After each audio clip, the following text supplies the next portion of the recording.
Thank you کہنا چاہ رہی ہوں، کیونکہ ابھی ہم نے ایک پروجیکٹ شروع کیا تھا کہ ہمارا مقصد کیا ہے۔ آج میں نے آپ لوگوں کو یہ میسج بھی بھیجا تھا کہ ہمارا مقصد سب کا یہ ہے کہ جس کے ہاتھ میں سیل فون ہے اور وہ اردو پڑھنا اور لکھنا جانتا ہے، ہم نے اس تک پہنچنا ہے نا۔ تو بات یہ ہے کہ ارادے ہم کرتے ہیں اور کمپلیٹ اللہ سبحانہ تعالیٰ کرتے ہیں۔ ہمیں نہیں پتا اللہ سبحانہ تعالیٰ کیسے ہم اتنے لوگوں تک پہنچائیں گے، بس ہم نے سب نے مل کے ایک ارادہ کرنا ہے کہ ہم کسی طرح سے کسی نہ کسی کی زندگی میں قرآن پاک کھول دیں۔ ایک دفعہ جب کھلتا ہے نا تو پھر معاملہ اللہ کے ہاتھ میں ہوتا ہے۔ اللہ سبحانہ تعالیٰ نے رسول اللہ صلی اللہ علیہ وسلم سے بھی یہی کہا تھا نا کہ آپ کا کام پیغام پہنچا دینا ہے، ہدایت دینا یا نہ دینا وہ اللہ کا کام ہے، ہم اس پہ کام نہیں کر سکتے نا۔ تو الحمدللہ ثم الحمدللہ آپ پوری ٹیم نے جتنی محنت سے یہ کام کر رہے ہیں، اللہ سبحانہ تعالیٰ قبول و منظور کرے، اور اللہ سبحانہ تعالیٰ ہمیں سب کو قیامت کے دن نور کے ممبروں پہ بٹھائے اور ہم سب ایک دوسرے کو وہاں پہ دیکھ رہے ہوں اس وقت سے۔ دیکھیے ہمارے پاس تو ہماری زندگی کا ہی وقت ہے نا، جتنا بھی ہے، ہم سے پہلے جو لوگ آئے اور ہمارے بعد بھی لوگ آئیں گے، لیکن ہمارے پاس جتنا دائرے میں ہم ہیں، ہم اپنا ایسا کام کر جائیں کہ ہم فخر سے اللہ سبحانہ تعالیٰ کے سامنے کہہ سکیں کہ یا پاک پروردگار میں اپنا کام کر رہی تھی کیونکہ مجھے اپنی زندگی کا مقصد سمجھ آ گیا تھا کہ آپ نے مجھے اس دنیا میں کیوں بھیجا ہے۔ کنتم خیر امۃ اخرجت للناس تأمرون بالمعروف وتنہون عن المنکر۔ تو سبحان اللہ، اللہ کا بڑا احسان ہے کہ اللہ سبحانہ تعالیٰ نے ہمیں یہ توفیق عطا کی ہے۔ آمین ثم آمین۔ تو آئیے جناب ہم اپنی کلاس کی طرف آتے ہیں۔ سب سے پہلے تو لاسٹ ٹائم جو ٹیسٹ آپ لوگوں نے دیا تھا، مجھے اس کی رپورٹ ملی ہے، الحمدللہ آئی ایم سو ہیپی کہ آپ لوگ اتنے اچھے سے ٹیسٹ دے رہے ہیں۔ آپ لوگوں کو ہر کلاس کے بعد اب ٹیسٹ جو ہے وہ آپ کو ڈسکرپشن میں ملے گا۔ آسانی یہ ہے کہ آپ اس کا اسکرین شاٹ لے کے نا جب آپ سبمٹ کراتے ہیں، پھر اس کے بعد ویو اسکور آتا ہے، ویو اسکور کے بعد آپ کا وہ اسکور آ جاتا ہے کہ آپ کے کتنے نمبر آئے ہیں، تو اس کا اسکرین شاٹ لے کے آپ جہاں پہ میسیجز ہوتے ہیں نا آپ وہاں پہ پوسٹ کر دیں۔ وہاں پہ میں نے 2 ٹیچرز رکھے ہیں جو آپ لوگوں کا انشاءاللہ ٹیسٹ دیکھتے رہیں گی۔ اللہ سبحانہ تعالیٰ آسانیاں کرے۔ بہت اچھا لگتا ہے آنیسٹلی، کیونکہ جب ٹیسٹ دیتی ہے نا تو اپنا بچپن کا زمانہ یاد آ جاتا ہے، تو پھر اور بھی اچھا لگتا ہے۔ ٹیسٹ اتنا مشکل نہیں ہوتا، جنہوں نے ابھی تک نہیں کیا تو ان کو میں کہوں گی کہ آپ لوگ ضرور کریں، آپ لوگوں کو انشاءاللہ بہت مزہ آئے گا۔ اچھا جی، اب ہم اپنی کلاس کا آغاز کرتے ہیں۔ سب سے پہلے تو دیکھیے حدیث سے ہم شروع کرتے ہیں۔ آج میں نے سوچا کہ ہم صحابی رسول کوئی نہ کوئی بیچ میں کبھی نہ کبھی کسی ایک کی بات کریں گے، ان کے بارے میں جانیں گے کہ وہ کیا کرتے تھے، ان کی زندگی کیسے تھی۔ تو آج جو صحابی رسول میں نے آپ لوگوں کے سامنے بات کروں گی وہ ہے عبداللہ بن ام مکتوم، کیونکہ ان کے بارے میں ہم نے بہت دفعہ حدیث بھی میں نے آپ سے شیئر کی اور یہ بھی بتایا کہ کس طرح سے یہ وہ صحابی رسول ہے جن کے بارے میں اللہ سبحانہ تعالیٰ نے پوری سورہ نازل کر دی۔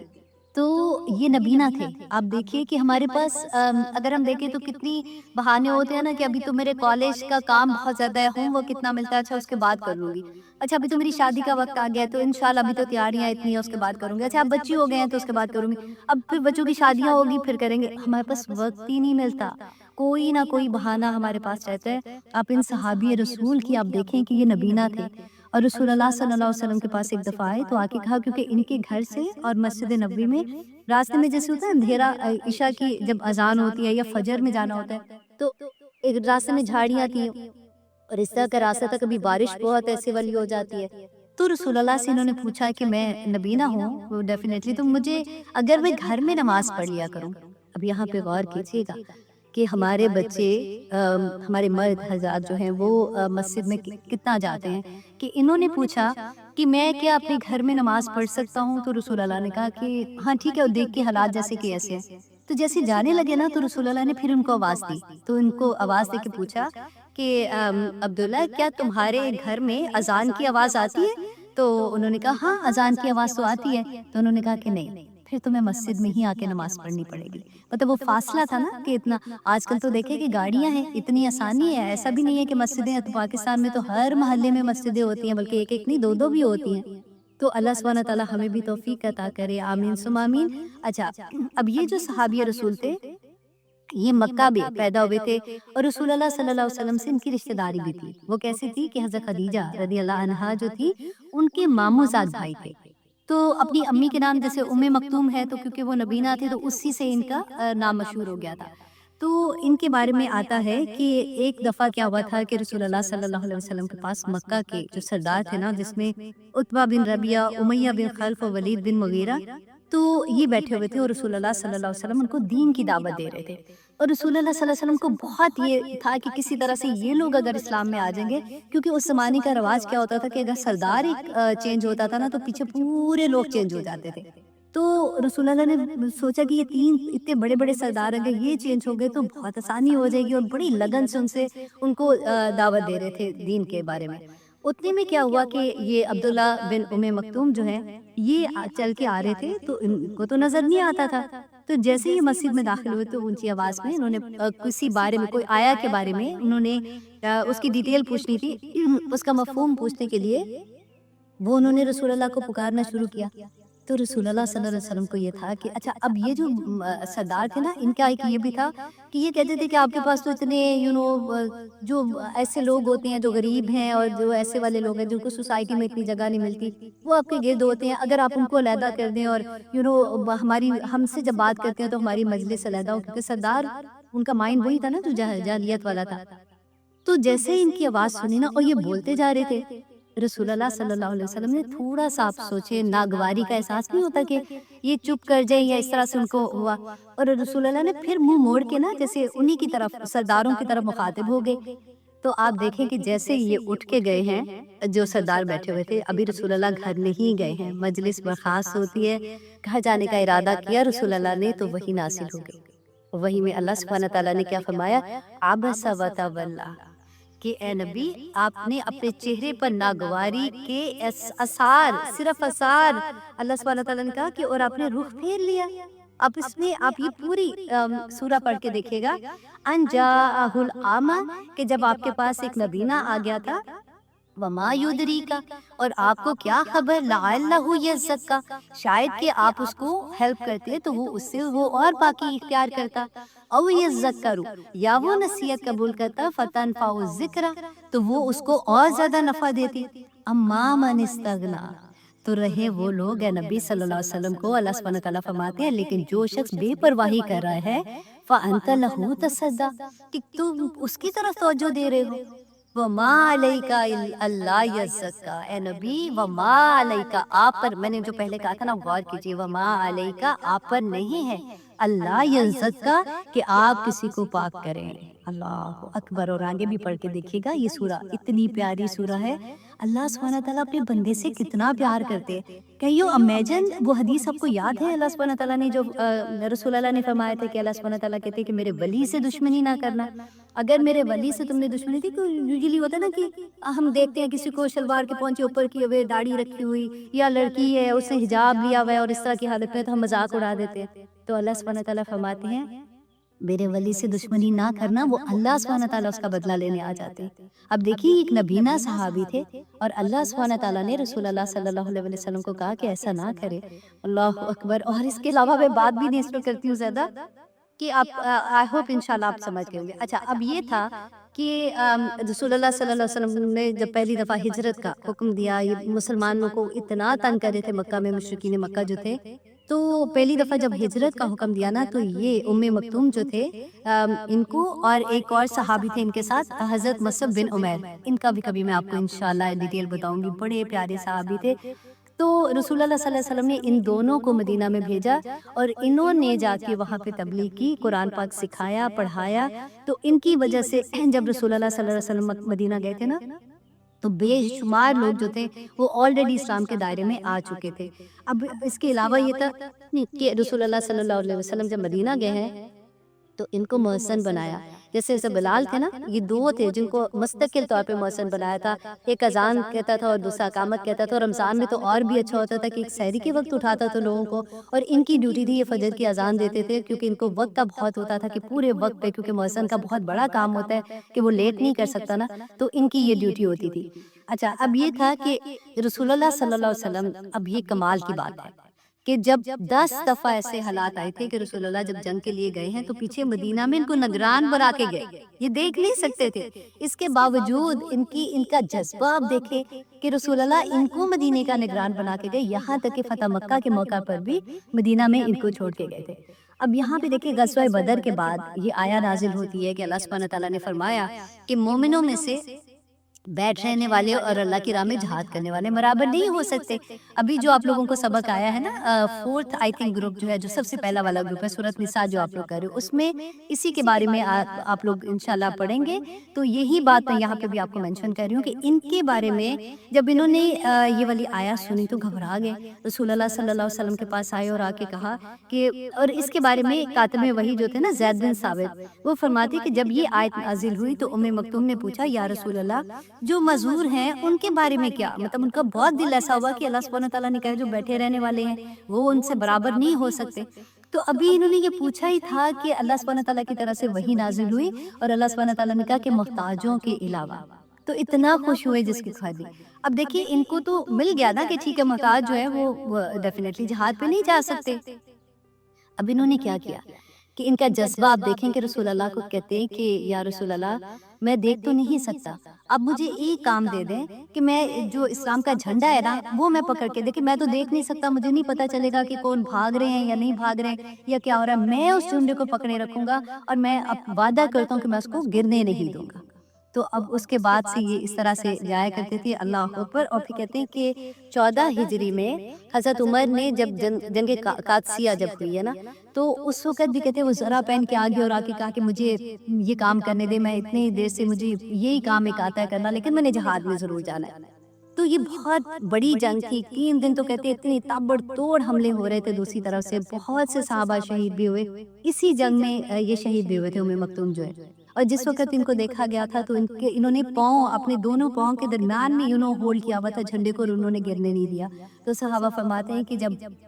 جنگ ہو رہی تھی تو انہوں نے کیونکہ جھنڈا پکڑا ہوا تھا تو ان کے دائیں کندھے پہ جب تیر لگا تو انہوں نے فوراً بائیں ہاتھ سے جھنڈے کو پکڑ لیا، جب بائیں ہاتھ میں لگا تو انہوں نے دونوں گھٹنوں سے ایسے جھنڈے کو پکڑا، اور جب وہاں پہ ان کو تیر لگا تو انہوں نے پاؤں سے اپنے جھنڈے کو پکڑ لیا اور اس کو گرنے نہیں دیا، اور ان کی جان اسی طرح سے قبض ہو گئی۔ تو دیکھیے یہ والی جب ہم صحابہ کے بارے میں پڑھیں گے انشاءاللہ آہستہ آہستہ ہم سارے صحابہ کے بارے میں ڈیٹیل پڑھتے رہیں گے، کیونکہ جب احادیث ہم پڑھتے ہیں نا تو پھر اور بھی محبت آتی ہے، کیونکہ ابھی آپ لوگ آج سیرہ کا بھی کورس کر رہے ہو تو آپ لوگوں کو اور بھی اچھا لگے گا انشاءاللہ۔ اچھا جی، ہم کر رہے ہیں سورۃ رعد اور اس کے آج ہم کریں گے آیت نمبر 22۔ آنیسٹلی یہ ایک آیا اللہ کرے کہ میں اس سے آگے گزروں، کیونکہ یہ 22 آیا جو ہے نا یہ بھی اتنی پیاری ہے، کیونکہ ہم پہلے پڑھے تھے کہ اللہ سبحانہ تعالیٰ نے فرمایا تھا کہ جو عقل مند ہیں، جن کو یہ پتا ہے کہ ان کی زندگی کا مقصد کیا ہے، اللہ سبحانہ تعالیٰ نے دنیا میں کیوں بھیجا ہے اور وہ کیا کرنے آئے تھے اور کیا اپنا مقام انہوں نے کیا ہے پورا کہ نہیں، کیونکہ وہ تو اولو الالباب کہا نا اللہ سبحانہ تعالیٰ نے، جو عقل مند ہے ان کی پھر اللہ سبحانہ تعالیٰ نے 8 نشانیاں بتائیں کہ وہ لوگ جو اولو الالباب ہیں وہ جنت میں جائیں گے، اور کس طرح سے فرشتے ہر دروازے سے داخل ہو کے ان کو سلام کریں گے اور کس طرح سے ان کے ساتھ معاملہ کیا جائے گا۔ اب 4 تو ہم نے پہلے پڑھ لیے تھے، وہ کون کون سے تھے آپ کو یاد ہے؟ لاسٹ کلاس میں ہم نے پڑھا تھا جو اللہ سبحانہ تعالیٰ سے جنہوں نے وعدہ کیا ہے، میثاق کیا ہے، اس کو وہ پورا کرتے ہیں، ٹھیک ہے۔ نمبر 2 پہ تھا کہ وہ قطع رحمی نہیں کرتے، وہ بھی ہم نے بہت ڈیٹیل میں پڑھا تھا کہ رشتہ داروں کے ساتھ ان کے ساتھ تعلقات نہیں کاٹتے ہیں، کیونکہ حضرت ابوبکر صدیق نے کیا فرمایا تھا کہ رسول اللہ نے فرمایا تھا کہ جو رشتوں کو کاٹتا ہے نا، جو ہمارے خونی رشتے ہوتے ہیں ان کو کاٹتے ہیں تو اس کی سزا اس دنیا میں مل جاتی ہے، آخرت میں تو ملے گی۔ اور رسول اللہ نے یہ بھی فرمایا تھا کہ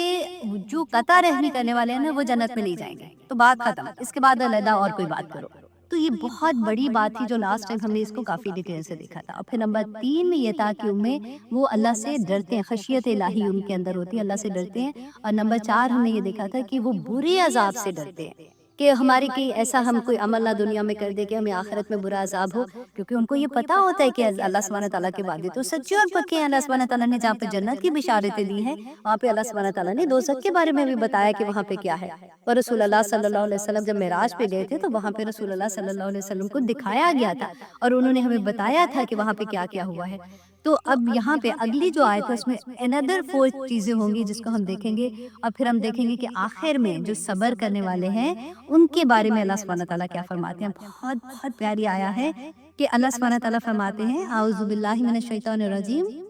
بسم اللہ الرحمن الرحیم، والذین صبروا، وہ لوگ جنہوں نے صبر کیا، ابتغاء وجہ ربہم، چاہنے کے لیے وجہ چہرے کو کہتے ہیں نا، لیکن یہاں پہ آپ دیکھیے اس کی 3-4 میننگس آپ لے سکتے ہیں۔ اللہ کی خوشنودی، اللہ سبحانہ تعالیٰ کے چہرے کی تو بات میں آپ کو بتاتی ہوں، اللہ کی رضا حاصل کرنے کے لیے وہ صبر کرتے ہیں۔ اب دیکھیے کہ چہرے کے بارے میں تو ہم نے یہ حدیث میں بھی پڑھا نا کہ قیامت کے دن انشاءاللہ جو لوگ جنت میں جائیں گے، مومنین جو ہوں گے، تو اللہ سبحانہ تعالیٰ وہاں پہ ان کو اپنا دیدار کروائیں گے۔ تو اس سینس میں بھی ہوتا ہے کہ ان کو یہ لالچ ہوتی ہے، ان کو یہ تڑپ ہوتی ہے کہ ہم اچھے کام کریں، اور اللہ سبحانہ تعالیٰ نے فرمایا کہ جو صبر کرنے والے ہیں نا، ان کو اس دن اللہ سبحانہ تعالیٰ اپنے چہرے کا دیدار بھی کروائیں گے۔ اس کے علاوہ آپ دیکھیں کہ صبر کو اگر ہم دیکھیں تو صبر یوزلی ہمارے اندر کیا ہوتا ہے، بات ہم کیا کرتے ہیں کہ اللہ نہ کرے کبھی کسی کے گھر میں کوئی غم والی بات آ جاتی ہے، کسی کی فوتگی ہوتی ہے، تو ہم اس کو کہتے ہیں چلو وہ کوئی رو رہا ہوتا ہے، چیخ رہا ہوتا ہے، کچھ بھی، تو ہم کہتے ہیں صبر کرو اللہ سبحانہ تعالیٰ بس انشاءاللہ دعا کرو، اللہ سبحانہ تعالیٰ کی مرضی تھی وہ، تو اس طرح سی بات کہتے ہیں نا۔ تو ہمیں یہ نہیں پتا ہوتا ہے کہ صبر کی کتنے لیولز ہیں۔ فار ایگزامپل عبادات میں صبر کرنا، کیونکہ اب صبر کا مقام تو آپ دیکھیں نا کہ اللہ کی دیدار ہوگا، اللہ سبحانہ تعالیٰ کی رضا ہوگی، اللہ کی خوشنودی ہوگی، جنت میں جائیں گے، فرشتے ہر دروازے سے آ کے سلام کریں گے، اور ان کے ساتھ ان کے خاندان کے سارے لوگ شامل ہوں گے جنت کے اندر۔ تو ہمیں صبر کو تو جاننا ہے نا، کہ پھر وہ لالچ ہوتی ہے کہ کہیں سے بھی صبر جب سے ملتا ہے اور اتنا ثواب مل رہا ہے، اس کو ہم کسی طرح سے حاصل کر لیں۔ نمبر 1 یہ کہ دیکھیے عبادات میں صبر، کیونکہ صبر ہی ہوتا ہے نا، آپ کو اتنی نیند آئی ہوئی ہے صبح کے ٹائم پہ، فجر میں ہی آپ نے تہجد میں اٹھنا ہے، تو گرم بستر ہے، آپ کا دل نہیں چاہتا، یا ٹھنڈا ٹھنڈا کمرہ ہے گرمیوں میں، اب آپ کی آنکھ نہیں کھل رہی ہے، لیکن آپ زور لگاتے ہیں، آپ کہتے ہیں نہیں مجھے اٹھنا ہے، میرے اللہ سبحانہ تعالیٰ اس وقت آسمانی دنیا پہ آ کے پکارتے ہیں، یا فجر کا ٹائم ہے مجھے اٹھنا ہے، آپ اٹھتے ہیں، یہ صبر ہے نا۔ پھر آپ کو عشاء کے ٹائم پہ سم ٹائم اتنی گہری نیند آ رہی ہوتی ہے، پھر آپ صبر کرتے ہیں اس پہ کہ نہیں مجھے اٹھنا ہے، مجھے یہ کام کرنا ہے، مجھے نماز پڑھنی ہے، تو آپ سوچیں کہ یہ صبر کا وہ مقام ہے کہ اللہ سبحانہ تعالیٰ بہت پسند کرتے ہیں۔ پھر اب دوسرا یہ دیکھیے کہ اپنے نفس پہ صبر کرنا، کہ آپ کا دل چاہ رہا ہے۔ اب دیکھیے وہ لوگوں کو آسانی سے سمجھ آئے گی جن کی زندگی میں قرآن کھلتا ہے اور وہ حجاب کرنا شروع، اپنے آپ کو کور کرنا شروع کر دیتے ہیں بیسیکلی، تو ان کو بھی اچھا، پہلے انہوں نے تو وہ ٹیسٹ کیا ہی ہوتا ہے کہ جب انہوں نے نہیں کور کیا ہوا تھا تو ان کی لائف کیسے تھی۔ پھر اراؤنڈ لوگوں کو دیکھتے ہیں، پھر فیملی میں شادیاں ہو رہی ہیں، اپنی عمر کی بچیوں کو دیکھتے ہیں، تو ان کے دل میں ہوتا ہے کہ ہائے یہ دیکھو نا، اس نے تو ایسے بال بنائے ہوئے ہیں، اس نے تو ایسے ہائی لائٹ کرائی ہوئی ہیں، سب کے سامنے ایسی آ رہی ہے۔ تو کبھی اللہ نہ کرے، ویسے اللہ سبحانہ تعالیٰ اٹھا ہی دیتے دل سے یہ ساری چیزیں، لیکن وہ جو بچیاں ہوتی ہیں نا، دیکھیں ہماری عمر میں تو آسانی ہو جاتی ہے، لیکن بچیوں کے لیے میں بات کر رہی ہوں، تو اس پر اپنے نفس پہ صبر کر جانا کہ نہیں میرے اللہ کا حکم ہے، اس لیے میں نے اپنے آپ کو پراپر کور کر کے باہر جانا ہے، اللہ مجھ سے راضی ہو جائیں گے۔ تو اس کے علاوہ آپ دیکھیے کہ جو اللہ سبحانہ تعالیٰ کی طرف سے جیسے ہوتا ہے نا کہ قدرتی آفات ہوتے ہیں، جیسے زلزلہ آ جاتا ہے یا پھر آندھی طوفان آ جاتا ہے، یا اس طرح سے ان چیزوں پہ صبر کرنا۔ پھر سب سے مشکل صبر ہماری خوشیوں پہ صبر کرنا۔ اللہ سبحانہ تعالیٰ سے دعائیں مانگ کے چیز لیتے ہیں کہ یا اللہ میرے بچوں کے رشتے، یا اللہ میری بچی کا، یا اللہ میرے بچے کا، کیا کچھ نہیں، اگر اولاد ہے یا اللہ اولاد، یا اللہ کاروبار، یا اللہ یہ، یا اللہ، اور اللہ سبحانہ تعالیٰ عطا کر دیتے ہیں، تو پھر ہماری خوشیاں منانے کا طریقہ، اللہ اکبر، اللہ سبحانہ تعالیٰ سے دعا کریں، میں بھی اور آپ بھی، کہ اللہ سبحانہ تعالیٰ ہمیں اس کی توفیق عطا کر، کیونکہ ہمارا تعلق جو جڑا ہوا ہے نا، وہ ہمارے بچوں سے جڑا ہوا ہے، ہمارے خاندان سے جڑا ہوا ہے، کیونکہ ہم اگر چاہتے ہیں تو کئی دفعہ وہ نہیں چاہ رہے ہوتے،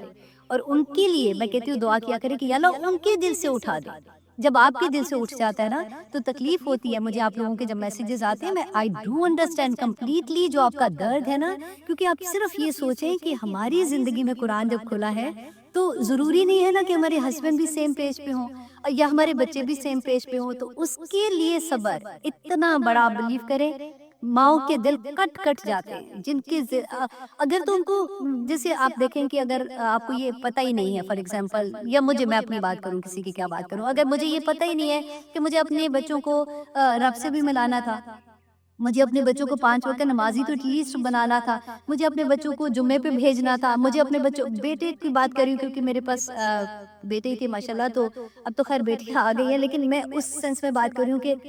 وہ جو تربیت تھی نا، اگر مجھے پتہ ہی نہیں تھا کہ وہ کر دیا، تو میں تو راضی خوشی الحمدللہ، بچے اسکول جا رہے ہیں، بڑی اچھی ہے، بچوں کے گریڈز اچھے آئے ہیں کہ نہیں، دیکھو تم نے اسکول ٹائم پہ جانا ہے، تمہیں یہ کرنا ہے، وہ کرنا ہے، ہم نے کبھی یہ سوچا نہیں بچہ فجر میں اٹھا کہ نہیں اٹھا، اگر نہیں اٹھا تو وہ دل کی جو تکلیف ہوتی ہے، وہ درد ہوتا ہے کہ میں کیسے کو، بچے منہ کے اوپر آگے سے جواب بھی دے دیتے کہ ماں بس کرو، اب مجھے پتہ ہے، میں میرے کمرے میں نہ آنا، آج کل کتنی چیزیں ایسی ہوتی ہیں۔ تو اس پہ صبر کر رہا. اپنے ہسبینڈس کی اگر اللہ نہ کرے کہ اتنی بری سچویشن ہو، بعض دفعہ بالکل اپوزٹ ہو جاتا ہے کہ بیوی جو ہے اگر ان کو سمجھ آ جاتی ہے، ان کی زندگی میں قرآن کھلتا ہے، تو میں ہمیشہ یہ کہتی ہوں بیٹا اس میں بڑا صبر ہے اور اس کا اجر بھی بڑا ہے، چین کرو تھوڑا سا. کیونکہ دیکھو آپ یہ ایک بات سوچ لو، میں اپنی بہوؤں کو بھی یہ سمجھاتی ہوں کہ بچہ اپنے میاں کے، اپنے ہسبینڈ کی نا ماں نہ بنو،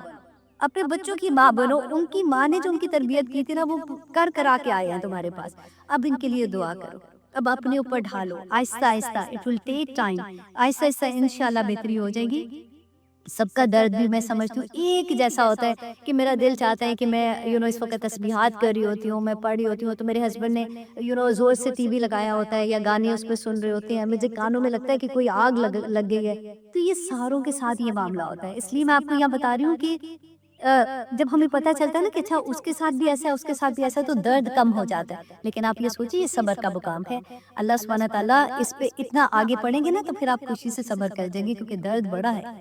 تو اب دیکھیے کئی دفعہ ایسا ہوتا ہے کہ کوئی ہمیں یہ لگتا ہے کہ کسی کی جیسے فار ایگزامپل پیرنٹس میں سے کسی کی ڈیتھ ہوتی ہے، تو لوگ کہتے ہیں کہ ہم یہ سمجھتے ہیں بیسیکلی کہ اگر ہم روئیں گے تو پتہ نہیں یہ صبر کا مقام نہیں ہے، تو پھر اس کا اجر نہیں ملے گا. تو میں آپ کے ساتھ وہ حدیث بھی شیئر کرتی ہوں کہ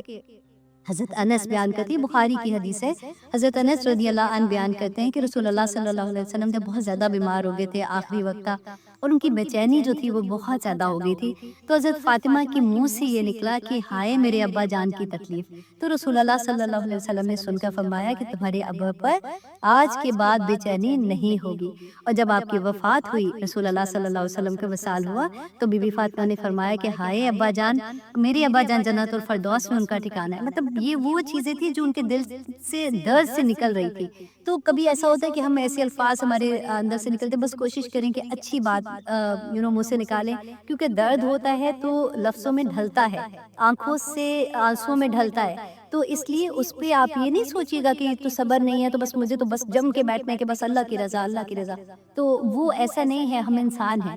ٹھیک ہے. اس کے بعد دیکھیے جب آپ کو جب رسول اللہ صلی اللہ علیہ وسلم کو دفنا کر آئے نا، تو بی بی فاطمہ نے صحابہ اکرام رضی اللہ عنہم اجمعین سے فرمایا کہ کیا تمہارے نفسوں نے یہ گوارا کر لیا کہ تم نے رسول اللہ صلی اللہ علیہ وسلم کے جسد مبارک اطہر پر مٹی ڈالی. تو مطلب ایک ہوتا ہے نا درد سے کویسچن کرنا اس طرح کے. تو اس طرح سے مجھے یہ تھا کہ میں آپ کے ساتھ ضرور شیئر کروں تاکہ تھوڑا سا حوصلہ ہو جاتا ہے کہ اچھا اگر کبھی ایسا ہوتا ہے، میرے منہ سے کبھی ایسے الفاظ نکلے. تو میں روئی تھی اور میں نے اس طرح سے بات کی تھی، تو وہ صبر کے ہی دائرے میں آتا ہے. حضرت انس رضی اللہ عنہ بیان کرتے ہیں ایک اور بہت پیاری حدیث تھی کہ ایک دفعہ رسول اللہ صلی اللہ علیہ وسلم گزر رہے تھے قبرستان کے پاس سے، تو ایک عورت کو دیکھا کہ وہ ایک قبر پر بیٹھی ہوئی ہے، وہ رو رہی ہے. تو رسول اللہ صلی اللہ علیہ وسلم نے اس کو دیکھا اور کہا کہ فرمایا کہ اللہ سے ڈر اور صبر کر. تو اس عورت نے کہا کہ جا دور ہو جا، کیونکہ اس کو نہیں پتا تھا یہ رسول اللہ صلی اللہ علیہ وسلم ہے نا. تو اسے کہا تو دور ہو جا، تجھے وہ مصیبت نہیں پہنچی ہے جو مجھے پہنچی ہے. اور دیکھیے اکثر ایسا سینٹنس ہمارے بھی دل سے نکلتا ہے کہ کوئی کہتا ہے نا، تو اگر ہمارے پاس علم نہیں ہوتا بھی قرآن کا تو ہم بھی یہ کہتے ہیں اس کو کیا پتا ہے میرے کیا حالات ہیں، اتنی مطلب میں کس در سے گزر رہی ہوں. تو سیم وہی عورت تھی، کیونکہ جاہلیت والی بات تھی نا، کیونکہ وہ تو رسول اللہ کو جانتی نہیں تھی. تو اس نے یہ کہا کہ تجھے وہ مصیبت نہیں پہنچی جو مجھے پہنچی ہے. اس پر رسول اللہ صلی اللہ علیہ وسلم چپ کر کے آگے، انہوں نے آگے کچھ نہیں کہا. تو جب اس عورت کو پتا چلا تو کہ یہ رسول اللہ صلی اللہ علیہ وسلم تھے، تو ان کے پاس آئی سوری کرنے کے لیے بیسیکلی. تو جب آئی ہے ان کے پاس، تو رسول اللہ صلی اللہ علیہ وسلم نے اس کو واز، اس کو نصیحت کرتے ہوئے فرمایا کہ صبر تو یہ ہے کہ صدمے کے آغاز میں کیا جائے. انڈر لائن کرے اس کو. صبر کون سا ہے؟ جو آغاز میں کیا جائے، بعد میں تو صبر آ ہی جاتا ہے. اس لیے وہ جو چیخنا، چنگاڑنا، بولنا اور سر پیٹنا اور اپنے آپ کو بحال و بحال کرنا، وہ منع ہے اسلام میں. لیکن اگر آپ کے آنسو نکلتے ہیں، آپ ایسی بات کرتے ہو، تو اس کا انشاءاللہ اللہ سبحانہ تعالیٰ اس کا بھی اجر عطا کریں گے. پھر ایک اور حدیث میں آتا ہے حضرت ابو، یہ بھی بہت پیاری ہے کہ حضرت ابو ہریرہ رضی اللہ عنہ بیان کرتے ہیں، بخاری کی حدیث ہے کہ اللہ سبحانہ تعالیٰ فرماتے ہیں کہ میرا وہ مومن بندہ جس کی محبوب ترین چیز میں واپس لے لوں. کہ اللہ سبحانہ تعالیٰ نے ہر نعمت دی ہے نا، تو اللہ سبحانہ تعالیٰ اپنی مین نعمت کو واپس لے لیں اور اس پر وہ ثواب کی نیت سے صبر کرے، تو اس کے لیے میرے پاس جنت کے علاوہ اور کوئی بدلہ نہیں ہے. سبحان اللہ. اور ایک حدیث میں آتا ہے کہ اللہ رسول اللہ صلی اللہ علیہ وسلم نے فرمایا کہ اللہ سبحانہ تعالیٰ فرماتے ہیں کہ میرا وہ بندہ جس کی میں دو محبوب ترین چیزیں، اور وہ بریکٹ میں وہ لکھا ہوا تھا کہ دو محبوب ترین چیزیں کیا، اس کی آنکھیں، اللہ اکبر، دو محبوب ترین چیزیں اس کی آنکھیں جو ہے وہ اللہ سبحانہ تعالیٰ لے لیتے ہیں تو اس پر وہ صبر کرتا ہے، تو اللہ سبحانہ تعالیٰ فرماتے ہیں کہ میرے پاس اس کے علاوہ اور کچھ نہیں کہ میں اس کو جنت عطا کر دوں۔ سبحان اللہ سبحان اللہ۔ دیکھیں سب ایسی آیات ہوتی ہے نا تو وہ ہوتا ہے کہ کتنی مطلب میں بہت کوشش کر کے تھوڑی تھوڑی چیز لے کے آئی ہوں آپ کے لیے، تاکہ انشاءاللہ یہ پورے قرآن میں ہم ریپیٹیڈلی انشاءاللہ پڑھتے رہیں گے۔ اور پھر نمبر اب 4 ہم نے پہلے پڑھی تھی نا، یہ 5واں نمبر ہے کہ صبر کرتے ہیں کیونکہ وہ اللہ کی رضا چاہتے ہیں، وَأَقَامُوا الصَّلَاةَ، اور وہ نماز قائم کرتے ہیں۔ اللہ اکبر۔ دیکھیے رسول اللہ صلی اللہ علیہ وسلم نے فرمایا تھا نا کہ نماز جو ہے نا وہ مومن اینڈ کافر کے درمیان جو فرق کرتی ہے نا چیز، وہ نماز ہے۔ اللہ سبحانہ تعالیٰ پھر اگین میں وہی بات کروں گی کہ بہت مشکل ہو جاتا ہے اگر ہم نے شروع میں بچوں کی تربیت نہیں اس طرح سے کی ہوئی اور ان کو نماز کی طرف لے کے آنا، کیونکہ جب ہماری آنکھ کھلتی ہے تو ہمیں جنت و دوزخ کا فرق تو نظر آتا ہے نا، تو ہم اپنے بچوں کو کبھی بھی کسی تکلیف میں نہیں دیکھنا چاہتے، اور پھر ہم دعا کرتے ہیں، ہر نماز میں دعا کرتے ہیں نا، تو اس کو کانشیسلی دعا کیا کرے کہ اللہ مجھے اور میرے بچوں کو نماز پڑھنے والا بنا دے، ان کو نماز قائم کرنے والا بنا دے، آمین ثم آمین۔ رسول اللہ صلی اللہ علیہ وسلم نے فرمایا تھا کہ منافق جو ہے نا ان پر عشاء کی نماز اور فجر کی نماز، یہ دو نمازیں بہت بھاری ہوتی ہیں، اور فرمائے تو ضرور اگر ان کو یہ پتا ہو اگر ان دونوں نمازوں میں کیا ان کو ثواب ملے گا، اگر ان کو یہ پتا ہو تو وہ گھٹنوں کے بل چل کے بھی آئے۔ اللہ اکبر۔ اور پھر اس کے بعد رسول اللہ نے فرمایا کہ میں نے ارادہ کیا کہ مؤذن کو حکم دوں کہ جو لوگ نماز کے لیے نہیں آتے نا، دیکھیں وہاں تو مسجد میں نماز پڑھنے کے لیے یہ تو کانسیپٹ ہی کوئی نہیں تھا کہ کوئی گھر میں نماز پڑھے، تو انہوں نے فرمایا کہ میں نے ارادہ کیا کہ مؤذن کو حکم دوں کہ وہ اقامت کہے، اور پھر ایک آدمی کو حکم دوں کہ وہ لوگوں کی امامت کرے، اور خود آگ کا ایک شعلہ لے کر ان لوگوں کے گھروں کو جلا دوں جو اذان اور اقامت کے بعد بھی نماز کے لیے گھر سے نہیں نکلے۔ اللہ اکبر۔ یہ بخاری اور مسلم کی حدیث ہے۔ اللہ اکبر۔ رسول اللہ صلی اللہ علیہ وسلم نے فرمایا تھا کہ وہ شخص جس کی عصر کی نماز قضا ہو گئی، جس کی عصر کی نماز فوت ہو گئی، مطلب اسے نہیں پڑھی ہے، تو اس کی حالت اس شخص کی طرح ہے جس کا اہل و عیال، اب سوچیں کہ کوئی شخص گھر آیا، اللہ نہ کرے اس کا گھر بھی جل گیا، اس میں اس کے بچے بھی ختم ہو گئے، اس کا مال بھی سارا چلا گیا، تو اتنا بڑا نقصان اس کے بعد بچا کیا اس کے پاس تھا؟ تو رسول اللہ نے ایک عصر کی نماز اگر اس کی فوت ہو گئی تو اس کا اہل و عیال، اس کا مال و اسباب سب ہلاک ہو گیا۔ اتنا بڑا خسارہ ہے اس کے لیے۔ پھر آگے دیکھیے کہ اور کیا اللہ سبحانہ تعالیٰ نے فرمایا، وَأَقَامُوا الصَّلَاةَ وَأَنفَقُوا مِمَّا رَزَقْنَاهُمْ، اور وہ خرچ کرتے ہیں جو کچھ جو رزق دیا ہم نے، اللہ سبحانہ تعالیٰ نے جو رزق دیا، سرًا وعلانیةً، کہ وہ چھپ کر بھی کرتے ہیں اور پھر ظاہری طور پر بھی کرتے ہیں۔ یہاں پہ چھپ کے کرنے سے جو مراد ہے وہ بیسیکلی صدقات ہے، جو ہم صدقہ دیتے ہیں اللہ سبحانہ تعالیٰ کی راہ میں، اس کو ہمیشہ چھپ کے دیا کریں، اور جو زکوٰۃ ہے اس کے بارے میں ہوتا ہے کہ وہ ظاہری طور پر اگر دیتے ہیں، اس میں بھی پھر میں آپ کو انشاءاللہ ڈیٹیل بتاتی ہوں۔ اچھا، رزق نہ ہو، رزق جو ہے نا، آپ دیکھیں کہ وہ ہر طرح ہر اللہ سبحانہ تعالیٰ کی نعمت رزق ہے۔ ہم تو یوزلی سمجھتے ہیں نا کاروبار میں کہ جاب مل جائے تو اللہ سبحانہ تعالیٰ کی طرف سے رزق تو شادی آ جائے،